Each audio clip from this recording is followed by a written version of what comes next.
attention. So I shift my gaze in your direction. Yeah, I look to you, God. Oh, even when the clouds are rolling in. Yeah, I live for you, God. Oh, even when my world is caving in. I choose you. I choose you. No matter where and over again, I choose you. 1, 2, 3, let's go.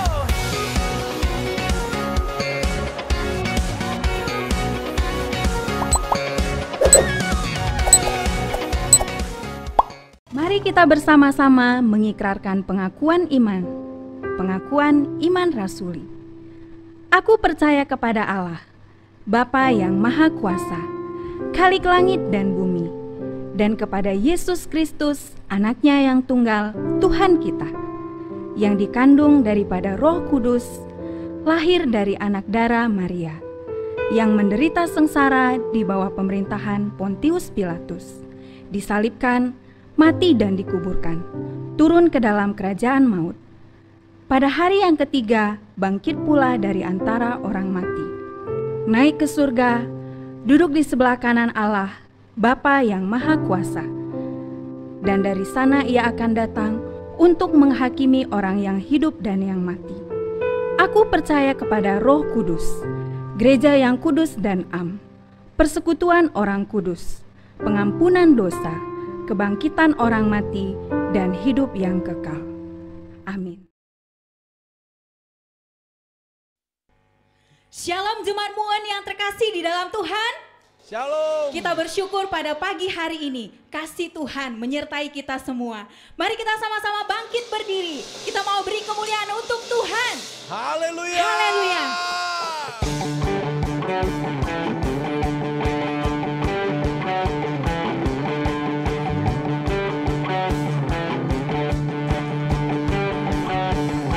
Let's go.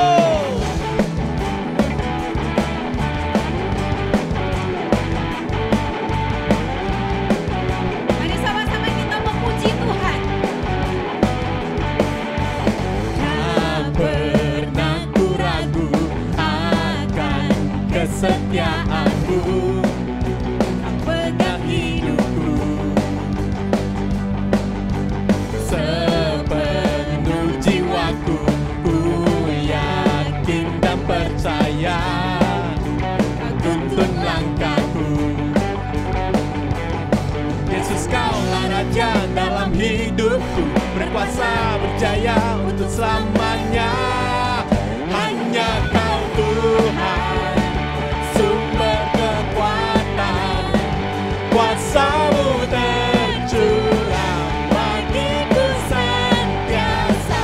Dengan-Mu Tuhan, ku kan berjalan dari kemuliaan sampai kemuliaan selamanya.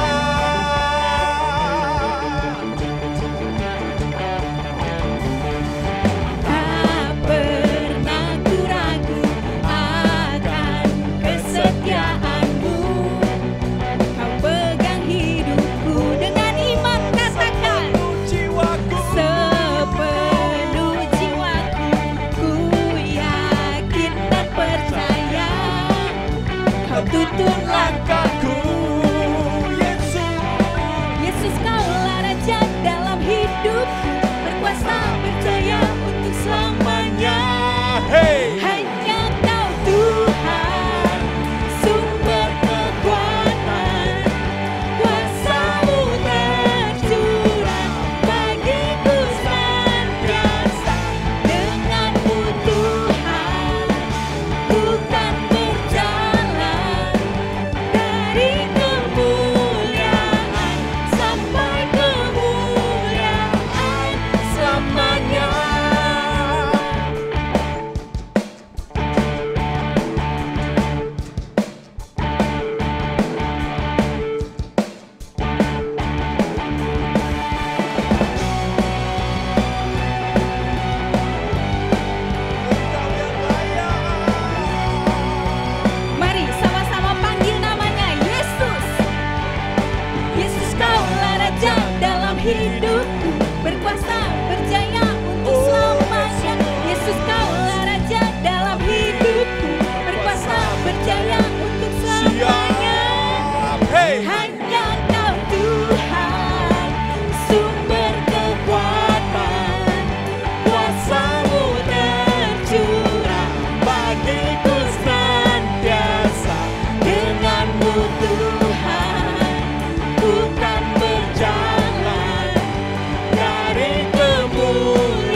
平安. Kita mau bersyukur Tuhan baik dan kita diberkati sampai hari ini. 我们要感恩上帝很好，让我们能够有身体健康到现在。我们要感谢赞美主. Kita mau bersyukur. Mari kita mau renungkan firman Tuhan. Kita bersatu dalam doa. Bapa yang di surga, kami sungguh bersyukur. Kami semua anak-anak yang menerima berkat-berkat dari Tuhan. Kami beribadah kepada Tuhan pada hari ini. Dan pada saat ini kami mempersiapkan hati kami untuk menerima kebenaran firman Tuhan. Biarlah Roh Kudus bekerja dalam hati kami setiap pribadi, agar kami sungguh-sungguh merenungkan firman Tuhan dan melakukan firman dalam hidup kami. Dalam nama Yesus kami berdoa dan kami berserah. Amin. Tema yang mau kita renungkan adalah jangan menyia-nyiakan kesempatan. 不要浪费机会. Kesempatan ya, 机会. Mari kita buka 2 Korintus 6 ayat 1 sampai 10. 我们打开哥林多后书第6章第1节到第10节. Saya akan bacakan dalam bahasa Indonesia. Saudara-saudari yang bahasa Mandarin boleh melihat Alkitab masing-masing. Sebagai teman-teman sekerja, kami menasihatkan kamu supaya kamu jangan membuat menjadi sia-sia kasih karunia Allah yang telah kamu terima. Sebab Allah berfirman, pada waktu aku berkenan, aku akan mendengarkan engkau. Dan pada hari aku menyelamatkan, aku akan menolong engkau. Sesungguhnya waktu ini adalah waktu perkenanan itu. Sesungguhnya hari ini adalah hari penyelamatan itu. Ayat 3. Dalam hal apapun kami tidak memberi sebab orang tersandung, supaya pelayanan kami jangan sampai dicelah. Sebaliknya, dalam segala hal kami menunjukkan bahwa kami adalah pelayan Allah, yaitu dalam menahan dengan penuh kesabaran dalam penderitaan, kesesakan, dan kesukaran, dalam menanggung derah, dalam penjara dan kerusuhan, dalam berjerih payah, dalam berjaga-jaga dan berpuasa, dalam kemurnian hati, pengetahuan, kesabaran, dan kemurahan hati, dalam Roh Kudus dan kasih yang tidak munafik, dalam pemberitaan kebenaran dan kekuasaan Allah, dengan menggunakan senjata-senjata keadilan untuk menyerang ataupun untuk membela, ketika dihormati dan ketika dihina, ketika diumpat atau ketika dipuji, ketika dianggap sebagai penipu namun dipercayai, sebagai orang yang tidak dikenal namun terkenal, sebagai orang yang nyaris mati dan sungguh kami hidup, sebagai orang yang dihajar namun tidak mati, sebagai orang bersukacita namun senantiasa, saya ulangi, sebagai orang berduka cita namun senantiasa bersukacita, sebagai orang miskin namun memperkaya banyak orang, sebagai orang yang tak bermilik sekalipun kami memiliki segala sesuatu. Mari kita baca-baca tema kita hari ini. Apa? Jangan menyia-nyiakan kesempatan. Bukan jangan menyia-nyiakan waktu. Ya, melainkan jangan menyia-nyiakan kesempatan. Puyao lang fei chi hui. Memang kesempatan terjadi dalam waktu. Tidak ada kesempatan yang terjadi di luar waktu. Karena itu, kita akan membicarakan arti waktu. Waktu nantinya kita akan beralih dari pemakaian waktu kepada kesempatan-kesempatan yang terjadi dalam waktu itu. 2 Korintus 6 ayat 2 berbicara tentang waktu. Waktu diartikan dalam 2 pengertian. Waktu dalam arti yang pertama adalah kronos. Artinya waktu dalam urutan-urutannya. Misalnya pagi, siang, sore, malam. Kemudian kemarin, hari ini, besok, itu kronos. Tapi waktu menurut pandangan Alkitab adalah waktu atau saat yang berkenan yang disebut dengan kata kairos. Dalam arti ini maka waktu adalah hari penyelamatan Tuhan. Setelah kebangkitan Yesus, maka waktu bagi orang Kristen adalah waktu kekekalan. Waktu kekekalan itu telah mulai diterima oleh semua orang yang percaya Yesus dengan sungguh-sungguh sejak kita percaya Yesus. Sejak itu kita telah memasuki waktu sebagai kesempatan yang berkenan kepada Tuhan dalam kehidupan yang kekal yang kita masuki. Yohanes 3 ayat 36 mengatakan, barang siapa percaya kepada Anak, ia beroleh hidup yang kekal. Tidak dikatakan ia akan memperoleh hidup yang kekal, tapi dia beroleh hidup yang kekal. Jadi masa depan yang kita nantikan telah mulai sekarang. The future is now. Waktu sekarang bagi kita orang-orang percaya bukan lagi sekedar urutan masa, melainkan masa perkenanan Tuhan. Sebagaimana disebut di ayat 2, masa perkenaan itu sekarang adalah suatu kesempatan yang baik yang harus kita pakai, manfaatkan dengan sebaik-baiknya.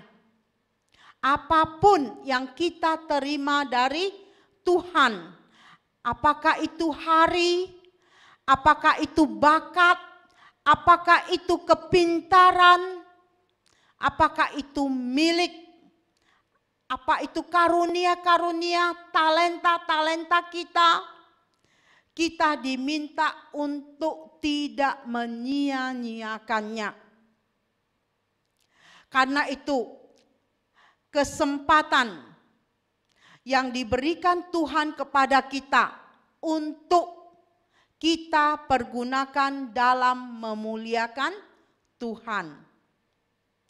Saya sangat bersyukur, berterima kasih kepada semua tim ibadah, semua tim produksi GMI MUN pada masa-masa pandemi. Masih begitu solid memberikan talenta-talentanya, kepintaran-kepintarannya, keahliannya, waktunya untuk Tuhan. Luar biasa. Ini kesempatan melayani yang Tuhan berikan kepada kita. Kita mau bersyukur.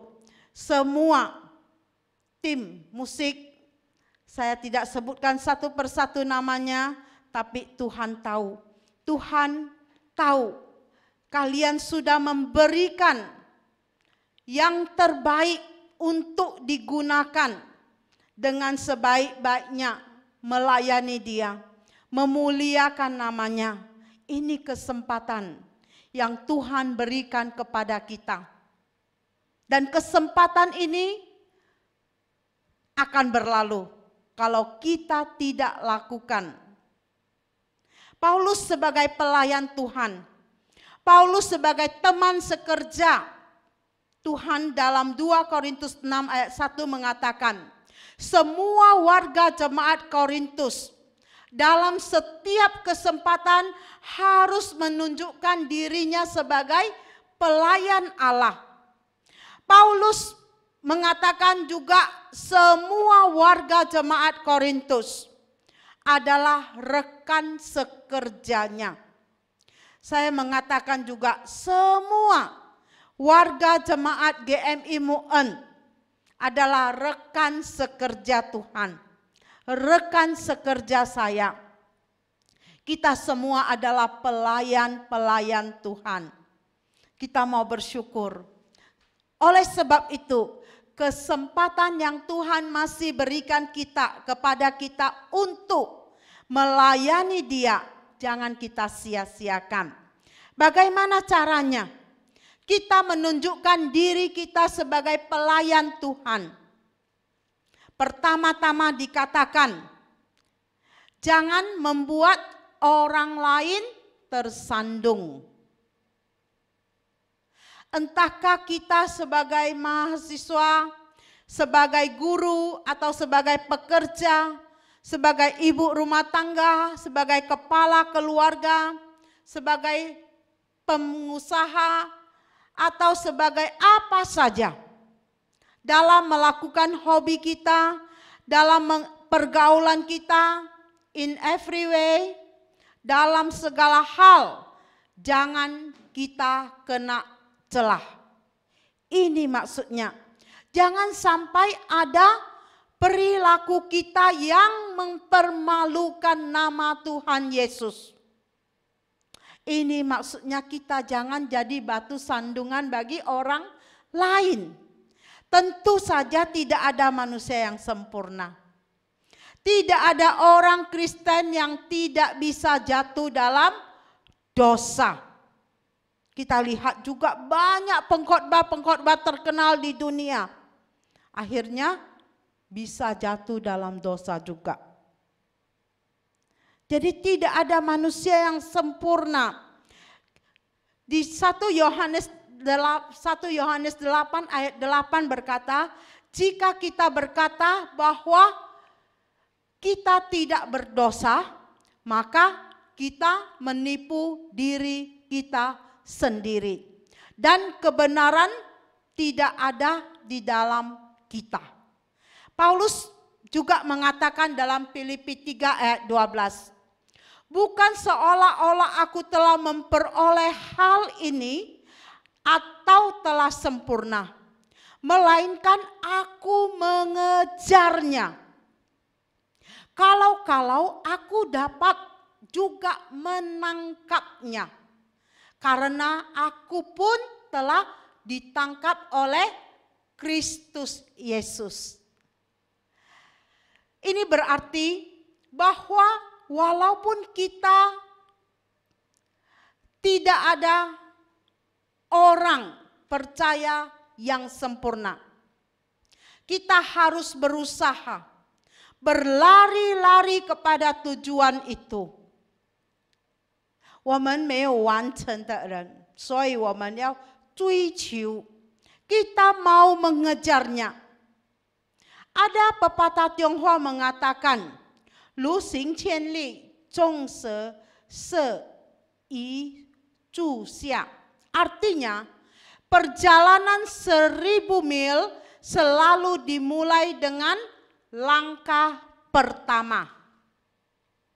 Mengawalinya bukanlah suatu yang mudah. Karena di sana dibutuhkan suatu pertimbangan, pemikiran konsekuensi yang harus dihadapi. Dengan demikian, untuk melakukan langkah berikutnya, kita akan lebih mudah dari pengalaman pada langkah awal dan seperti itu seterusnya. Berapa langkah telah kita ayunkan? Berapa masalah yang sudah kita hadapi? Berapa sering kita ragu akan langkah kita? Banyak pertanyaan yang timbul dalam sanubari kita saat ini. Kita menyadari apa yang tengah kita alami saat ini. Seorang pendaki gunung yang sejati tidak pernah melihat ke bawah untuk mencapai puncak gunung. Seorang pelari cepat memusatkan perhatiannya pada garis finish. Saya pernah dulu waktu mahasiswa di STT Bandar Baru, kami mendaki Gunung Sibaya. Saya dulu sama teman-teman sebelumnya sudah pernah sekali, dan ini yang kedua kali bersama teman-teman mahasiswa kami daki Sibaya. Waktu mendaki itu hujan rintik-rintik, karena gelap malam naik, kami akhirnya terpisah. Sendiri, berjalan sendiri, berpisah. Memang ada satu teman yang saya tidak kenal. Dia membimbing saya, yuk saya antar kamu sampai ke atas. Dia membimbing saya, dan apa yang selalu dia katakan, supaya saya tidak melihat ke bawah, oh sudah mau sampai, oh sudah mau sampai, sudah mau sampainya begitu banyak kali. Akhirnya betul-betul baru sampai. Saudara, ini dikatakan untuk kita mendaki gunung, jangan kita melihat ke bawah. Jadi kita mau mencapai tujuan, kita harus semakin kuat karena kita telah melalui semua hal yang membuat kita pernah tergelincir dan jatuh, merupakan pengalaman yang senantiasa membuat kita lebih berhati-hati untuk langkah selanjutnya, bukan berhenti. Jangan melihat tujuan adalah akhir dari sebuah perjalanan. Jadi, apa yang mau kita lihat? Tapi, jadikan tujuan sebagai bagian dari perjalanan. Dengan demikian kita akan terus mempunyai semangat. Terus punya semangat untuk menuju ke tujuan demi tujuan tanpa kita pernah berhenti. Dengan demikian, kemenangan demi kemenangan kita bisa capai. Jadi 1000 mil harus selalu dimulai dari satu langkah. Ya, 1000 mil dimulai dari satu langkah. Jangan pernah bermimpi sudah mencapai ribuan mil kalau tidak segera bangun untuk mengawali langkah pertama. Tetap semangat, tatap masa depan, raih tujuan, bagian dari perjalanan rohani kita. Ayat keempat dan 5, Paulus mau kita contoh 9 pencobaan yang pernah dia alami dan bagaimana dia memenangkannya. Pencobaan-pencobaan umum yang pertama itu penderitaan, kesesakan dan kesukaran. Paulus mengalami tekanan-tekanan jasmani, mental dan rohani. Kesukaran-kesukaran yang kedua disebabkan oleh orang lain, yaitu Paulus menanggung dera dalam penjara, kerusuhan-kerusuhan, dan yang tiga, kesukaran yang dialami demi kemajuan pekabaran Injil. Berjeri lelah, artinya lelah jasmani dan rohani, karena terlampau banyak bekerja, berjaga-jaga semalaman tanpa tidur, berpuasa, mengalami kelaparan. Barangkali kita belum mengalami pencobaan seberat Paulus. Namun kita periksa diri kita masing-masing. Apakah yang telah dapat menahan? Apakah kita telah dapat menahan dengan penuh kesabaran kesukaran-kesukaran, atau kita selalu mengomel kepada Tuhan, bahkan menyalahkan Tuhan, protes mengatakan, apa dosaku Tuhan, sehingga Engkau menimpakan ini kepadaku. Sering orang menghadapi masalah, dia menjerit bertanya kepada Tuhan, apa dosaku Tuhan, sehingga penyakit ini tertimpa pada saya. Bahkan menyalahkan Tuhan, protes kepada Tuhan. Lantas bagaimana Paulus memenangkan imannya? Bagaimana Paulus membuat segala pencobaan-pencobaan, segala kesulitan-kesulitan itu justru menjadi kesempatan atau chance, peluang untuk menunjukkan dirinya sebagai pelayan Tuhan. Paulus menyebut dalam ayat yang ke-6 sampai 10. Sifat-sifat rohani yang mencukupkan dia, sehingga dia tidak menyia-nyiakan kesempatan itu. Apa sifat-sifat rohani atau senjata-senjata rohani Paulus itu? 1, kemurnian hati. Artinya mempunyai integritas, pribadi yang utuh, tidak munafik, tidak talk only, no action. Mempunyai pengetahuan tentang kebenaran Allah, pengetahuan yang menyelamatkan. Dia mempunyai kesabaran, kemurahan, dan mulai Paulus mudah mengampuni kesalahan orang, tidak menyimpan dendam, tidak sakit hati. Selanjutnya, dia memberi hidupnya ditempati Roh Kudus. Dan dengan itu Roh Kudus yang mengingatkan dia tentang kebenaran dan akan dosa. Ada saat di mana kita seperti Paulus juga tidak menyia-nyiakan kesempatan untuk menunjukkan diri kita sebagai pelayan Tuhan. Ketika dihormati, tetapi ketika dihina. Dalam hal seperti itu, duka citanya telah menjadi syukur kepada Tuhan. Miskin materi, tetapi memperkaya rohani banyak orang tentang pengenalan akan Kristus. Apakah yang kita peroleh dari pengalaman dan kesaksian Paulus?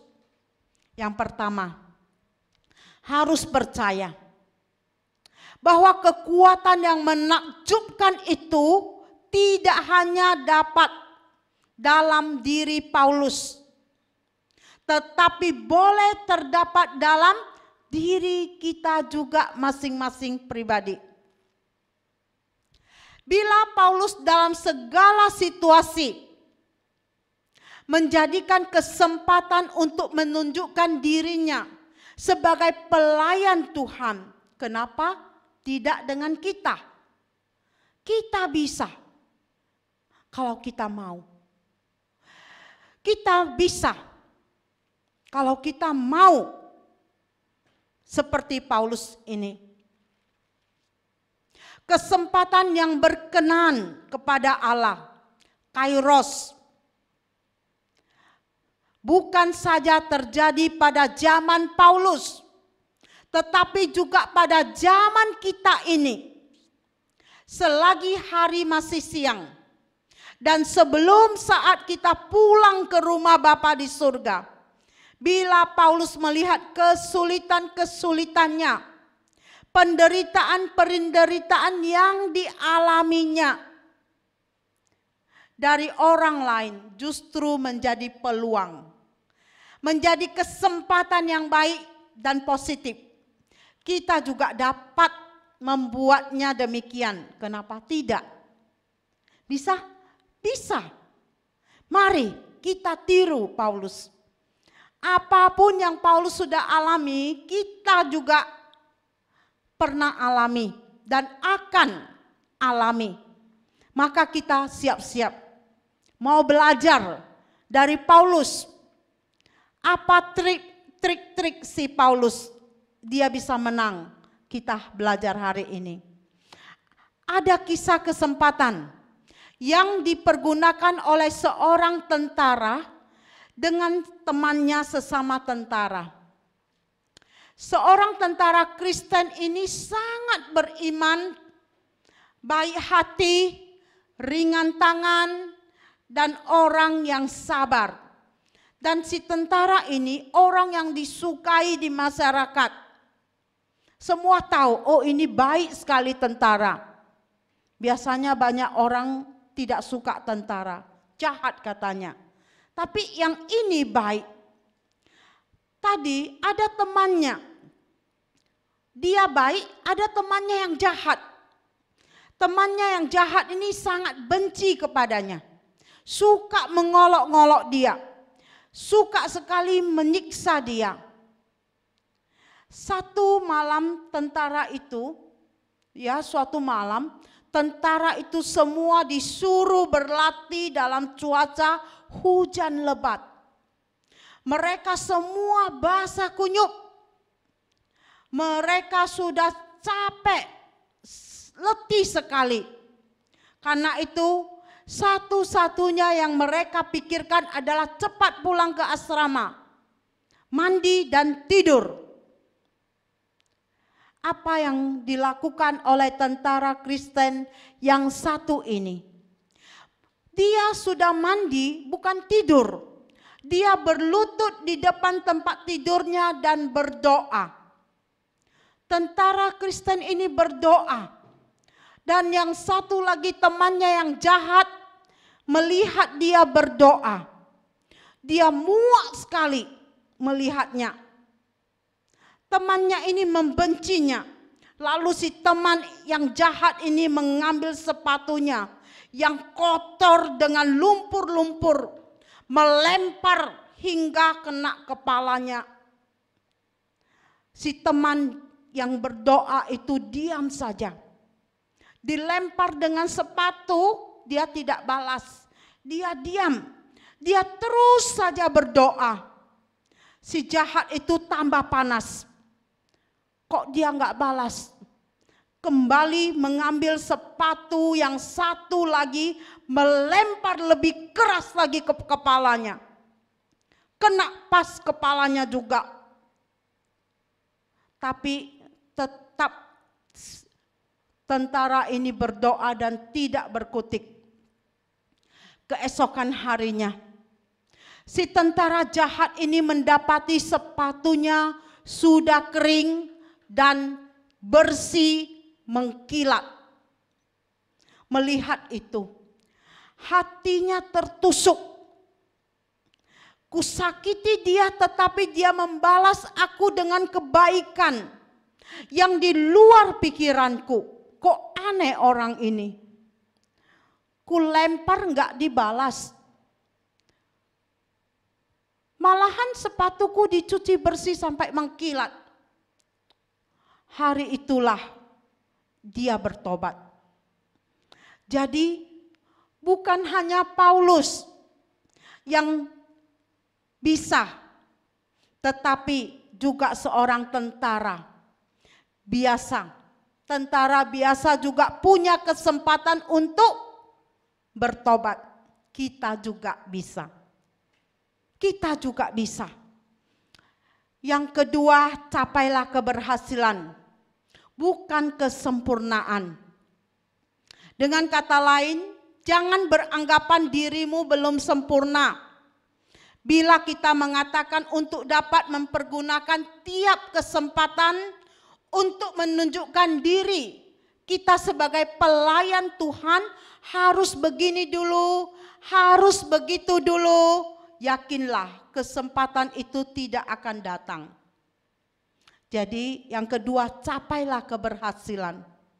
Yang ketiga, memang kita perlu memakai kesempatan yang Tuhan berikan kepada kita dengan sebaik-baiknya. Kita perlu mempunyai keberanian untuk mengubah hidup kita, dan kita belum terlambat. Hidup ini penuh dengan kesempatan kedua. Mengenal diri sendiri lebih benar kita peroleh dengan mendekatkan diri kita kepada Tuhan. Sebab jika kita lemah, maka kita akan kuat oleh kuat kuasa Tuhan yang menaungi kita. Di 2 Korintus 2 ayat 12:10. Karena itu, selagi hari masih siang, janganlah menyia-nyiakan kasih karunia Allah. Marilah kita memakai kesempatan yang baik ini untuk tidak membuat orang lain tersandung karena perilaku kita.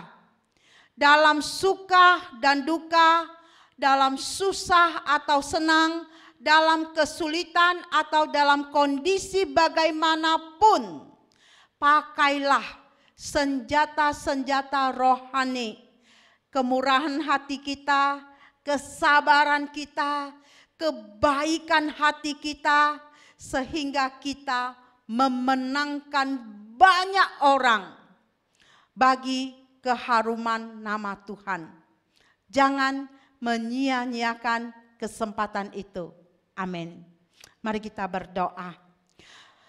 Tuhan yang Maha Kasih, kami mau bersyukur untuk firman-Mu yang boleh mengingatkan kami.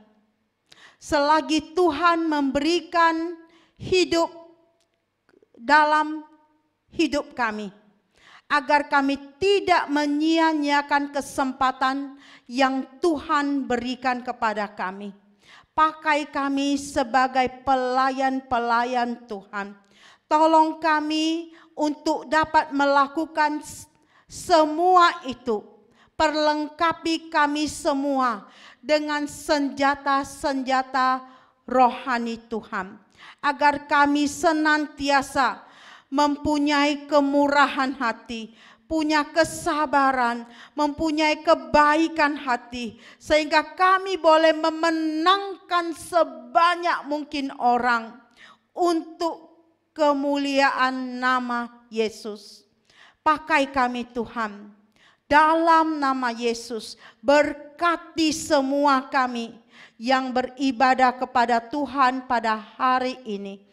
Dimanapun kami berada, apapun persoalan dalam hidup kami, dan semua pergumulan-pergumulan yang kami hadapi, sakit penyakit yang kami alami, dalam nama Yesus Tuhan sembuhkan dan pulihkan.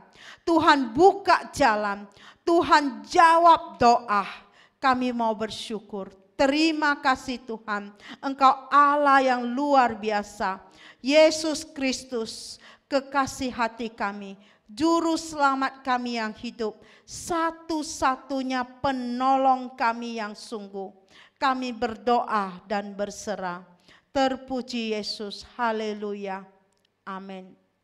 Mari kita sama-sama doa Bapa kami, kemudian kita terima berkat dari Tuhan. 我们一起来念主祷文，然后我们领受神的祝福。我们一起起立， mari kita sama-sama berdiri. 我们在天上的父，愿人都尊父的名为圣，愿父的国降临，愿父的旨意行在地上，如同行在天上。我们日用的饮食，今日赐给我们，赦免我们的罪，如同我们赦免得罪我们的人，不叫我们一切试探，拯救我们脱离凶恶。因为国度、权柄、荣耀，全是父的，直到永远。阿门。我们来领受神的祝福， kita terima berkat dari Tuhan. Kiranya anugerah Tuhan Yesus Kristus, kasih sayang Allah Bapa, dan persekutuan dengan Roh Kudus yang menyertai kalian semua pada saat ini sampai selama-lamanya. 愿我主耶稣基督的恩惠、天父上帝的慈爱、圣灵的交通与感动，常与你们众人同在，从今时直到永永远远。阿门。 So many things they thought for my attention. So I shift my gaze in your direction.